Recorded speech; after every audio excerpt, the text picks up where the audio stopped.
আসসালামু আলাইকুম সবাইকে নিউজ রুম ইউটিউব চ্যানেলটির পক্ষ থেকে স্বাগতম। আশা করছি আপনারা সবাই খুব ভালো আছেন। যারা এমপিভুক্ত বেসরকারি শিক্ষা প্রতিষ্ঠানে চাকরি করতেছেন তাদের জুনের বেতনের প্রস্তাব নিয়ে একটি মন্ত্রণালয় সুখবর দিয়েছে। সেটা যদি জানতে চান পুরো ভিডিওটি দেখতে হবে না টেনে। আর চ্যানেলে নতুন হয়ে থাকলে চ্যানেলটি সাবস্ক্রাইব করে দিয়ে আমাদের সাথে যুক্ত হয়ে যাবেন, কারণ এরকম নিত্য নতুন আপডেট কিন্তু সবার আগে আমরা এই চ্যানেলে প্রকাশ করি।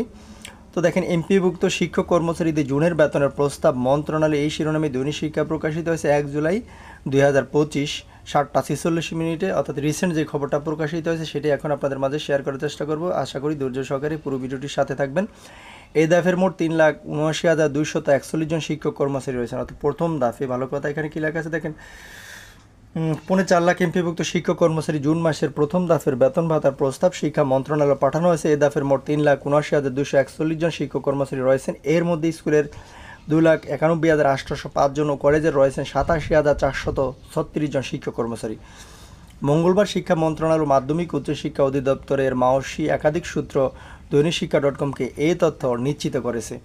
এর আগে মাধ্যমিক উচ্চশিক্ষা অধিদপ্তরের পরিচালক প্রফেসর ডক্টর খান মঈনুদ্দিন আল মাহমুদ দৈনিক শিক্ষা.কমকে এই তথ্য জানিয়েছেন। জুন মাসের বেতনে দেরি হওয়ার সম্ভাবনা নেই। জানা গেছে, মে মাসের বেতন ও বৈশাখী ভাতার টাকা পেয়েছেন শিক্ষক কর্মচারীরা।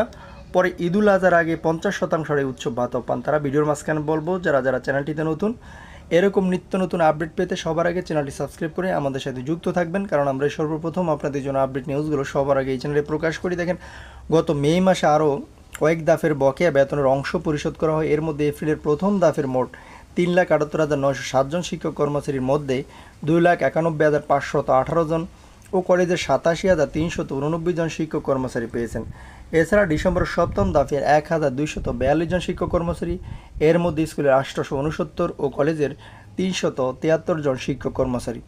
জানুয়ারি চতুর্থ দাফে মোট 1,556 জন শিক্ষক কর্মচারী, এর মধ্যে 1,116 জন স্কুলের ও 440 জন কলেজের পেয়েছেন।